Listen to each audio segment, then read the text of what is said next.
मेरे मन का घर है। हाँ, भगवान की भक्ति में, भगवान की सेवा में काहे का डर, काहे का संकोच, काहे की शर्म। भगवान का भजन गाने में यदि शर्म आती है तो फिर जीवन व्यर्थ है, धिक्कार है इस जीवन में। क्यों? एक दूसरे की निंदा शिकायत करने में तो शर्म नहीं आती? आती है, खूब जीवन के करते हैं। जितना आनंद हो उतना उससे अधिक। सास ननद का नहीं मुझको डर है। ये सास ननद क्या, यदि उस स्वरूप में देखें तो सास और ननद शासन करने वाली। भगवान का जो दास है उसका कोई शासन करने वाला नहीं है। भगवान का जो दास उसका शासन करने वाला कौन है? भगवान। और भगवान का यदि दास है, भगवान की सेवा कर रहा है तो फिर और किसी का ध्यान स्मरण नहीं करना और किसी की सेवा में मन नहीं लगाना। क्या कहा? तुमने सुना मेरे मन का घर है, अर्थात मन में आपके अलावा और कोई नहीं है।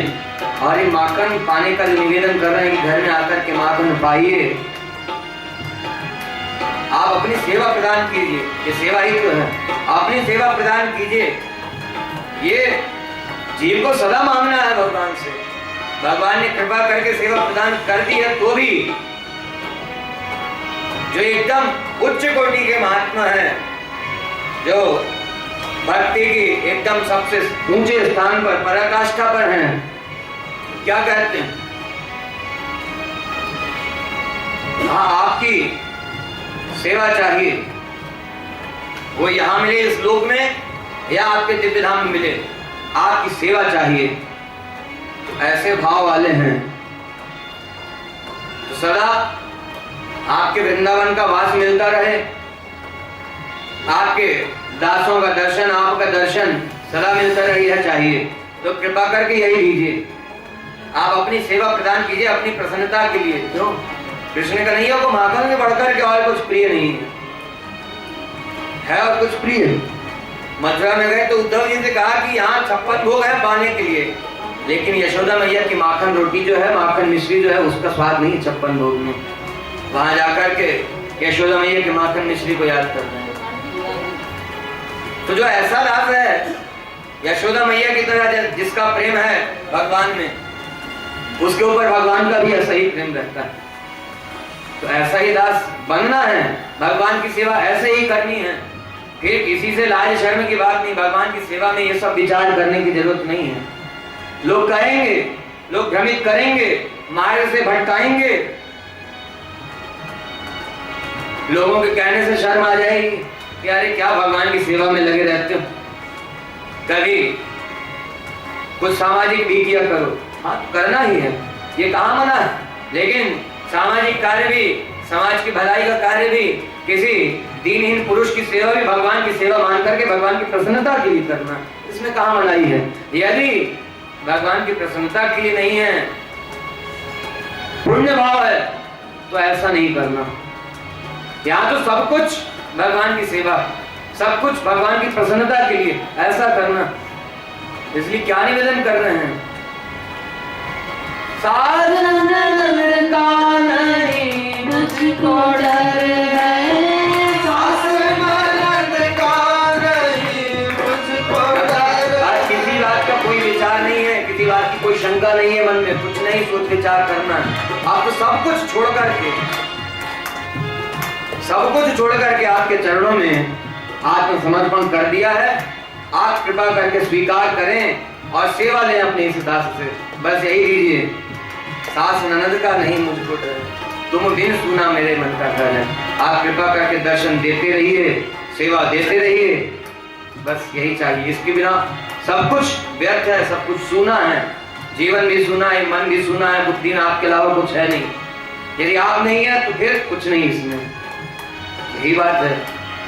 भगवान जीव के सारे शरीर में, हर एक अंग में, हर इंद्रियों में, बुद्धि में, मन में, हृदय में, सब में विराजमान है। और अपनी शक्ति से भगवान इस जीव को चलाया करते हैं, इसका जीवन चला करता है, मनुष्य का जीवन चला करता है भगवान की शक्ति से।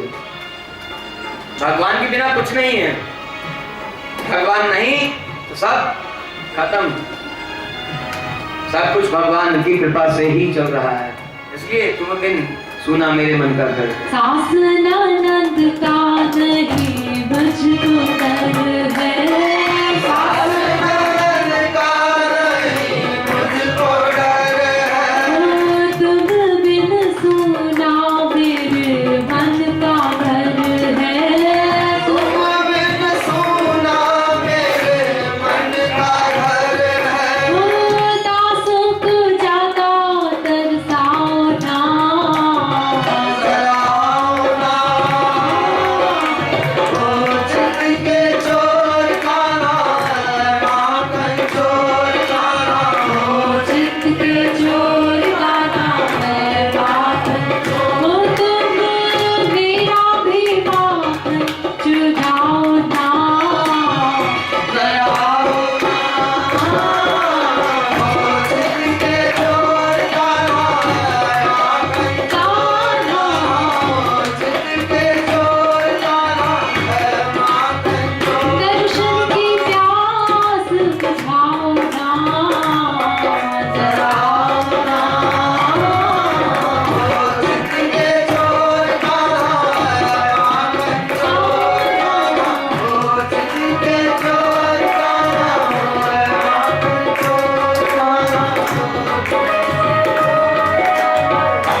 परीक्षित, भगवान अपनी लीलाओं से सबको आनंदित करते रहते हैं और साथ साथ इन सब दुष्टों का भी कल्याण करते जा रहे हैं। ऐसे भगवान की अनेक दिव्य आनंदमयी लीलाएं चल रही हैं।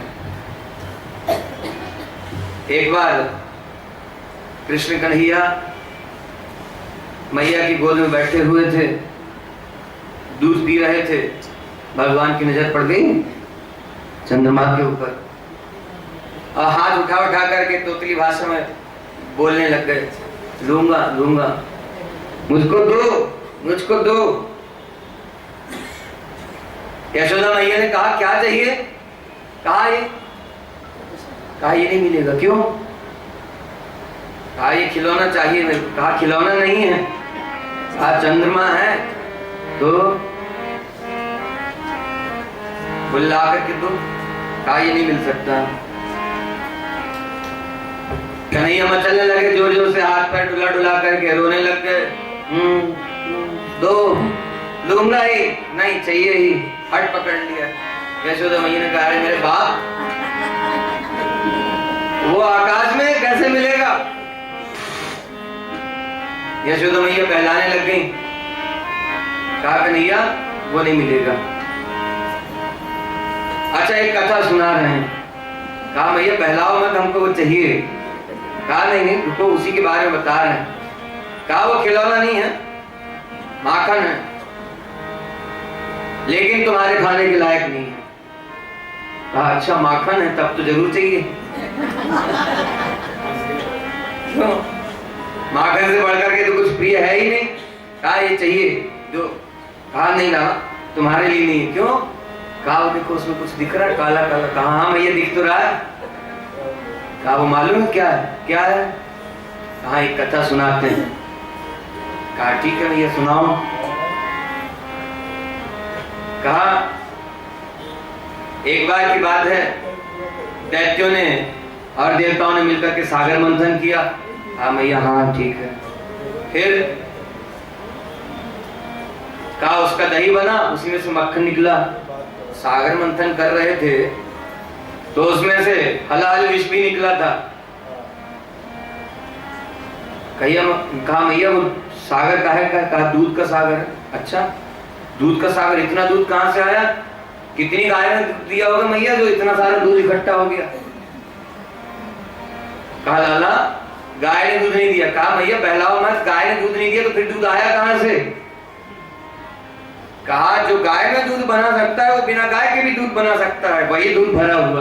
कहा अच्छा मैया ठीक है, आगे कहो। कहा उसका मंथन कर रहे थे, विष निकला तो वो शंकर जी ने विष का पान कर लिया और उसमें से कुछ फुइयां उड़ करके, झाग उड़ करके इसमें पड़ गया। कहा अच्छा। कहा वो जो देख रहे हो ना काला काला, वही है। मैया बहला रही थी लेकिन कह रहे हैं। कहा मैया ये सब बात छोड़ो, हमको तो चाहिए। तो क्या कहा?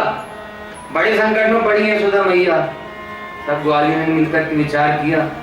कहा थाल में पानी भर करके लाते हैं, रख दिया ला करके। और कन्हैया कह रहे मैया ये क्या है, हमको तो वो चाहिए। कहा देखो अभी वही आएगा, बुला रहे उसको, बुला भेजा है, अभी वही आएगा।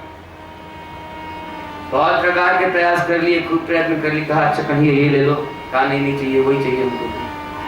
बहुत प्रकार के खिलौने दिए, हाथी घोड़े, लाला इन्हीं सब से खेला करते हैं। हाथी घोड़े गाय बैल सब दिए, और जो जो खिलौने थे यशोदा मैया के पास सब ला करके रख दिए, सब छोड़ दिए। कहा नहीं चाहिए। क्या कह रहे हैं? मेरो कान्हा खिलौना न ले, नजर उनकी चांद से लगी। मेरो कान्हा खिलौना न ले, नजर उनकी चांद से लगी। मेरो कान्हा खिलौना न ले, नजर उनकी चांद से लगी। मेरो कान्हा खिलौना न ले, नजर उनकी चांद से लगी। गोद में माँ के मचल कन्हैया, गोद में माँ के मचल कन्हैया। हाथ खिलौना देवे मैया, हाथ खिलौना देवे मैया। कान्हा कोई खिलौना न ले, नजर उनकी चांद से लगी। कान्हा कोई खिलौना न ले, नजर उनकी चांद से लगी। कान्हा कोई खिलौना न ले, नजर उनकी चांद से लगी। कान्हा कोई खिलौना न ले, नजर उनकी चांद से लगी। चांद खिलौना लूंगो मैया, चांद खिलौना लूंगो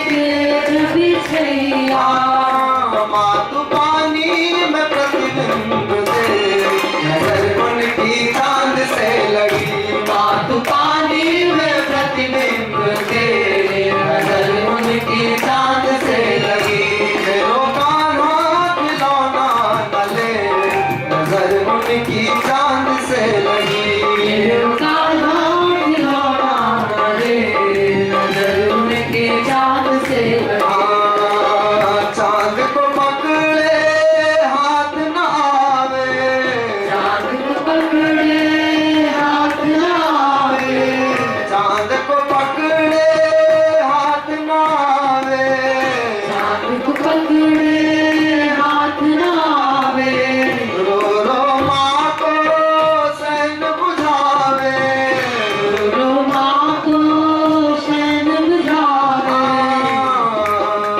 मातु हैरान सावही सने नजर उनकी चांद से लगी मातु हैरान सावही सने नजर उनकी चांद से लगी मेरो कान्हा खिलौना न ले नजर उनकी चांद से लगी मेरो कान्हा खिलौना न ले नजर उनकी चांद से लगी चांद नियम के नियमन में है चांद नियम के नियमन में है अति दुख पायो छिन युग के है अति दुख पायो छिन युग के है चांद चांद नियम के नियमन में है। वो चांद चंद्रमा ऊपर से भगवान का दर्शन कर रहा है। क्यों? भगवान जिद कर रहे हैं उस चंद्रमा को पाने की, काई हमको चाहिए। और यशोदा मैया क्या कह रही है? नहीं मिल सकता। आज यही बात है जो कहा ना, जो भगवान को प्राप्त करना चाहता हो, जो मोक्ष को प्राप्त करना चाहता हो, उसके लिए पुण्य कर्म भी पाप स्वरूप ही है। वो अपने पुण्य का फल भोग रहा है, चंद्रमा बना बैठा है, लेकिन पछता रहा है कि इस ब्रज में भगवान की कृपा से कहीं शरीर मिल गया होता, जन्म मिल गया होता। भगवान खुद इतने विकल हो रहे हैं, इतने व्याकुल हो रहे हैं उसको प्राप्त करने के लिए कि हमको चाहिए। भगवान की इसी कृपा को देख करके मन में पश्चाताप हो रहा है। व्यर्थ है ऐसा जीवन जो भगवान के काम नहीं आया, जो भगवान की सेवा में, जो भगवान के आनंद में नहीं लगा। ऐसा चंद्रमा का पद प्राप्त करना किस अर्थ का, जो भगवान की प्रसन्नता ना हो। भगवान प्राप्त करना चाहते हैं, मांग रहे हैं, भगवान जीव को ऐसे ही प्राप्त करने के लिए सदा लालायित है। हर एक जीव को भगवान ऐसे ही प्राप्त करके आनंदित होना चाहते हैं और जीव को सुखी कर देना चाहते हैं। लेकिन कर्म फल भोग रहा है, क्योंकि इसके पहले जब कभी मनुष्य जन्म प्राप्त किया तो भगवान को प्राप्त करने की इच्छा नहीं हुई। उस चंद्रमा के पद को देवता बनने की इच्छा हुई, मिल गया वापस। अब पछतावा हो रहा है, भगवान की उस कृपा को देख करके पछता रहा है, व्याकुल हो रहा है। हाँ, ऐसा चंद्रमा होना व्यर्थ है। भगवान के आनंद में काम नहीं आया तो, भगवान की सेवा में नहीं लगा तो ऐसा चंद्रमा होना व्यर्थ है। चांद नियम के नियमन में है, चांद नियम के नियमन में है वो छोड़ करके अब वहां से यहाँ तो आ नहीं सकता। उस लोक का प्रतिबंध है, स्वर्ग में जाएगा तो वहां भी प्रतिबंध है, उसी लोक में रहना, वहां से वक्त नहीं जा सकता। ये तो केवल भगवान ने जीव को मनुष्य शरीर दे करके दिया है कि मनुष्य शरीर प्राप्त किया है तो इससे यह साधन हो सकता है कि मुझे प्राप्त कर लो। और भाई मनुष्य शरीर प्राप्त करके बाद साधन नहीं किया, उसने कौन सा साधन किया? चंद्र लोक को प्राप्त करने का साधन किया, तो वो बना बैठा है। चांद नियम के नियमन में है, चांद नियम के नियमन में है, अति दुख पायो छिन युग के है। अब ऐसा लग रहा है कि कितनी जल्दी ये चंद्रमा का जीवन छूट जाए और भगवान फिर कृपा करके मनुष्य शरीर दें।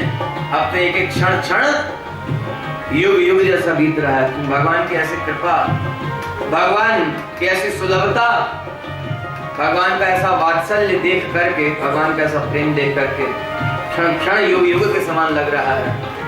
वही बात कह रहे हैं। अति दुख पायो छिन्न युग के है, अति दुख पायो छिन्न युग के, हाँ अति दुख पायो छिन्न युग के है, अति दुख पायो छिन्न युग के, हाँ गुरु कृपा है बिरजा कटे, नजर उनकी चांद से लगी, गुरु कृपा है बिरजा कटे, नजर उनकी चांद से लगी। ये कहाँ हो सकता है? भगवान को प्राप्त करना उस दिव्य धाम में जाकर के होगा। भगवान वहीं मिलेंगे सदा सदा के लिए, कि फिर मिलकर के कभी छूटेंगे नहीं। भगवान ऐसे उस दिव्य धाम में मिलेंगे, अर्थात बिरजा नदी में स्नान करके भगवान के उस दिव्य धाम में जाना होता है। लेकिन वह बिरजा का तट, बिरजा नदी का जल कैसे प्राप्त होगा, कैसे मिलेगा? गुरु कृपा है, गुरु कृपा है बिरजा कटे, नजर उनकी चांद से लगी, गुरु कृपा है बिरजा कटे, नजर उनकी चांद से लगी, चांद से लगी उनकी चांद से लगी, चांद से लगी उनकी चांद से लगी। ऐसे यदि भगवान को प्राप्त करने की इच्छा है, भगवान के दर्शन का नित्य सुख, भगवान की सेवा का नित्य सुख चाहिए, तो वो गुरु के बताए अनुसार मार्ग पर चलना पड़ेगा, गुरु की चरण शरण होना पड़ेगा, गुरु का संबंध प्राप्त करना होगा, तब भगवान से संबंध होगा। गुरु कृपा करके भगवान से संबंध कराते हैं। क्यों? भगवान की चरण शरण में यदि बिना गुरु के जाए, गुरु की आवश्यकता इसीलिए, तो भगवान कदाचित स्वीकार ना भी करें, भगवान कदाचित स्वीकार ना भी करें, तो गुरु कहते हैं क्या? अपराध सहस्त्र भाजनम पतितम भीमवार्ण आगतिम शरणागतम हरे। गुरु हाथ जोड़ करके भगवान से निवेदन करते हैं, ये सहस्त्र जन्मों का, अनंत जन्मों का अपराधी है, और उन्हीं अपराधों के कारण पतितम भीमवार्ण, इस भवार्णों में, इस संसार समुद्र में, संसार सागर में पड़ा हुआ है, पतितम पड़ा हुआ है, गिरा हुआ। अगतिम, इसकी कहीं गति नहीं है, कहीं कल्याण नहीं, कहीं सुख नहीं है, और कुछ किसी उपाय से सुख प्राप्त कर नहीं सकता, कहीं गति नहीं। इसलिए शरणागतम हरे, हे हरि आपके चरण शरण हो रहा है। गुरु ऐसा निवेदन करते हैं। वैष्णव गुरु जब भगवान से संबंध कराते हैं इस जीव का, तो भगवान से निवेदन करते हैं कि आप शरणागत वत्सल हैं, आप स्वयं अपनी कृपा से इसको अपनाइए, स्वीकार कीजिए। इसलिए गुरु की कृपा आवश्यक है, गुरु के संबंध से भगवान से मिलना होगा। गुरु कृपा है बिरजा कटे, नजर उनकी चांद से लगी, गुरु कृपा है बिरजा कटे, नजर उनकी चांद से लगी, मेरो कान्हा खिलौना न ले, नजर उनकी चांद से लगी, मेरो कान्हा खिलौना न ले, नजर उनकी चांद से लगी, गुरु कृपा है बिरजा कटे, नजर उनकी चांद से लगी, गुरु कृपा है बिरजा कटे, नजर उनकी चांद से लगी। आनंद कर्ण भगवान श्री कृष्ण चंद्र की, श्री सुखदेव जी महाराज की, व्यास जी महाराज की, श्रीमद् भागवत महापुराण की जय जय श्री राधे श्याम। इस तरह से भगवान की अनेकों लीलाएं चल रही हैं। सुखदेव जी कह रहे हैं, परीक्षित, वसुदेव जी की प्रेरणा से एक बार गर्गाचार्य जी नंदगांव में पधारे। नंदराज जी ने बड़ा स्वागत सत्कार किया, साष्टांग प्रणाम करके घर में पधराया और निवेदन किया, बड़ी कृपा की जो आप पधारे, आपका दर्शन मात्र, आपके चरण हमारे घर में पड़ जाएं, ये आपकी कृपा ही है, और नहीं तो आपके जैसे महात्मा पुरुषों का दर्शन हम गृहस्थों को कहाँ बदा हुआ, कहाँ मिलता। उसके बाद नंद बाबा जी ने निवेदन किया, कहा गुरुदेव आप कृपा करके पधारे ही हैं, तो अब हमारे इन दोनों लाला का नामकरण संस्कार कर दीजिए। गर्गाचार्य जी तो आए ही इसलिए तो चाहते ही थे, लेकिन कहा नंदराय जी, अब मैं यदुवंशियों के गुरु के रूप में, यदुवंशियों के कुल आचार्य के रूप में जाना जाता हूं, और आपके पुत्रों का नामकरण संस्कार करूंगा, तो जबकि यदुवंशियों का कुल गुरु हूं, तो उस दुष्ट कंस को मालूम हो जाएगा कि आपका पुत्र ही उसका शत्रु है, इसलिए नामकरण संस्कार मैं नहीं करूंगा। नंदराज जी ने कहा गुरुदेव, अरे किसी को मालूम नहीं होगा, किसी को समाचार नहीं मिलेगा, औरों की बात छोड़िए, हम तो अपने सगे संबंधियों तक को नहीं बताएंगे, वो भी नहीं जान पाएंगे कि हमारे लाला का नामकरण संस्कार आपने किया, इसलिए आप तो एकांत में ही हमारे लाला का नामकरण संस्कार कर दीजिए। स्वीकार कर लिया, कहा ठीक है। सुखदेव जी कह रहे हैं, परीक्षित, रोहिणी मैया और यशोदा मैया लाला को लेकर के बलराव भैया को और कृष्ण कन्हैया को गोद में लेकर के बैठी। गर्गाचार्य जी ने भगवान का खूब अच्छे से दर्शन किया, उसके बाद कहने लगे ये रोहिणी का पुत्र है इसका, इसलिए इसका नाम रोहिणी होगा। और लोग इसका दर्शन करके इसमें आकर्षित होंगे, खूब आनंदित होंगे, इसलिए इसका नाम राम भी होगा। ये बड़ा बलशाली होगा, इसलिए इसका नाम एक बल भी होगा, लोग इसे बलराम नाम से भी पुकारेंगे। और यह जो यशोदा का पुत्र है, ये हर युग में अवतार धारण किया करता है और हर अवतार में अलग अलग वर्ण स्वीकार किया करता है। कभी श्वेत वर्ण का हुआ, कभी रक्त वर्ण का हुआ, कभी पीत वर्ण का हुआ, इस बार कृष्ण वर्ण का हुआ है, इसलिए इसका नाम कृष्ण होगा। और इसका दर्शन करके इसमें सब आकर्षित होंगे, सबके चित्त का आकर्षण करेगा, इसलिए इसका नाम कृष्ण होगा। और ये कभी वसुदेव का पुत्र बना, इसलिए इसका नाम वासुदेव भी होगा, लोग वासुदेव नाम से भी पुकारते हैं। इस तरह से इसके अनेक नाम है, जो लीला किया करता है उस लीला के अनुसार इसका नाम पड़ जाता है, ऐसे ही नाम पड़ जाता। माखन चोर, गोपीजन वल्लभ, रणछोर, और क्या क्या नाम पड़े, चित्तचोर। गायों का पालन लालन किया, गायों का संवर्धन किया, तो नाम क्या पड़ा, गोपाल।